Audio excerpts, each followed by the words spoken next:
Fikih itu adalah pengetahuan kita terhadap hukum yang dalilnya itu menggunakan usaha pemahaman manusia.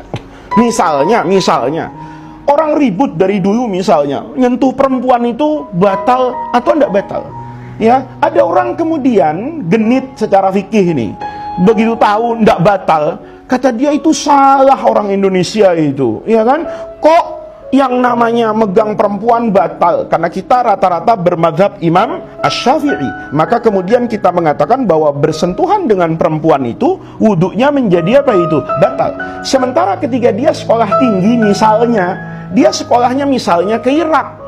Di Baghdad banyak mazhabnya Imam Abu Hanifah, profesornya bermazhab Hanafi. Kuliah syariahnya misalnya secara umum mengambil mazhabnya Imam Abu Hanifah yang mengatakan menyentuh perempuan tidak batal. Kemudian dengan semena-mena bilang, kita ikut Quran, jangan ikut kiai.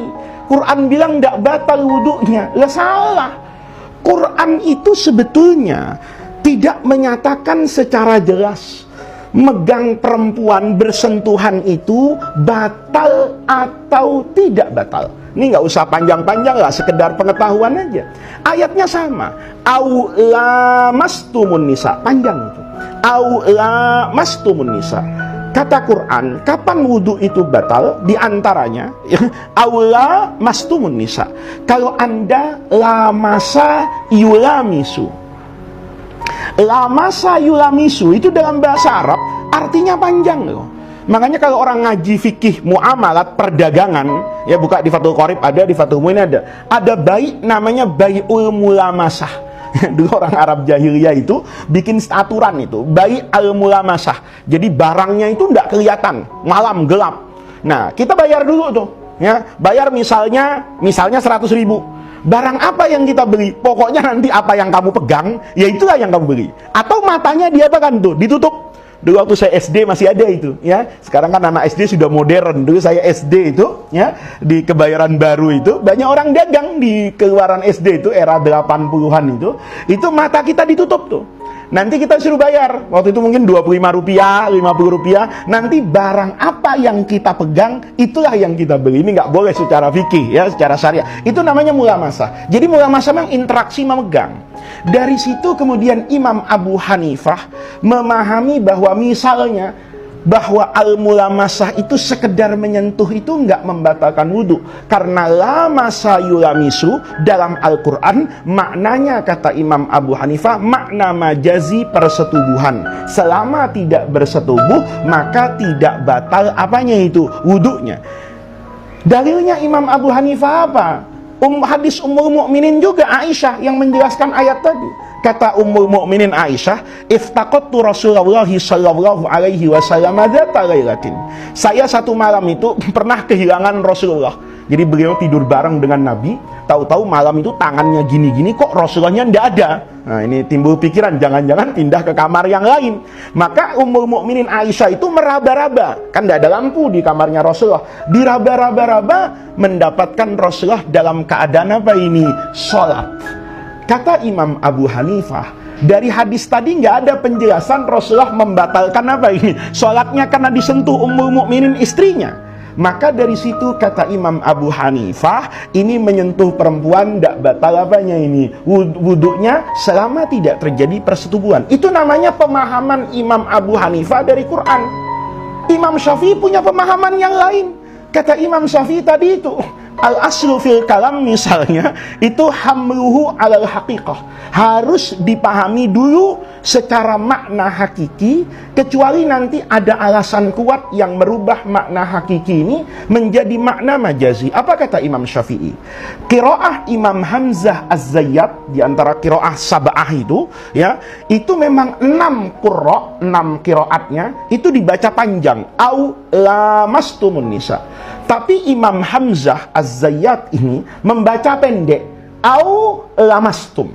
Kalau tidak ada alifnya, kata Imam Syafi'i, al-lamsu itu ya mutlaqul lamsi, sekedar bersentuhan.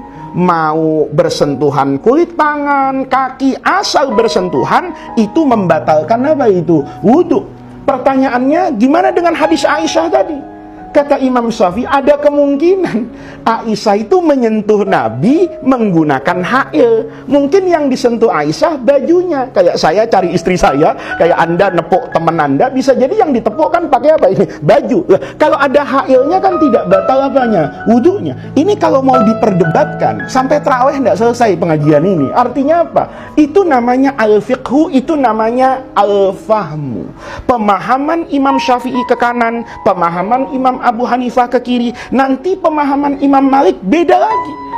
Kata Imam Malik, ayatnya itu al-lamsu, mulamasah. Al-lamsu itu dalam bahasa Arab itu juga mengandung makna tolap. Tolap itu minta.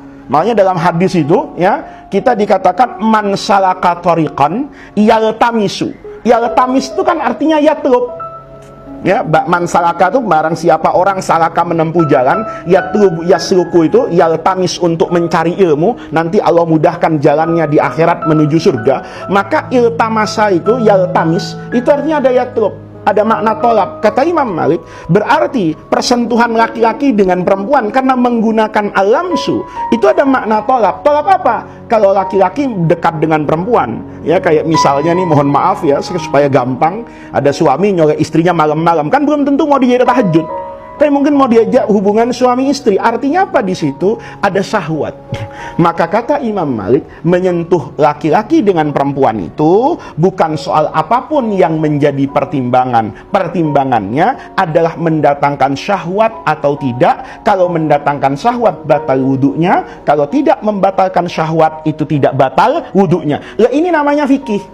Jadi dulu, tradisi orang dulu itu, kalau ditanya Imam Abu Hanifah misalnya, Imam, apa hukumnya seorang suami yang menyentuh istrinya dalam keadaan berwudu?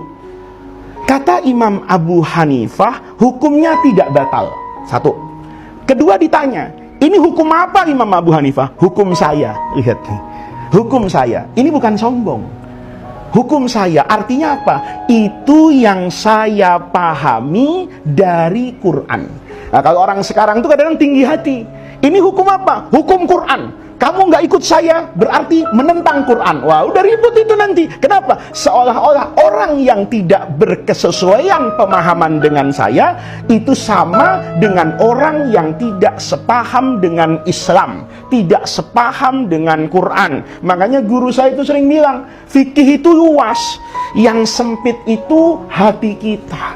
Fikih itu luas, mau dicari gimana pun. Dari masa sahabat itu mereka biasa kok berbeda pandangan pada berbagai macam hukum, yang hukum ini memang basis utamanya adalah pemahaman seorang alim, interpretasi dari Quran dan hadis yang dipahami oleh orang itu.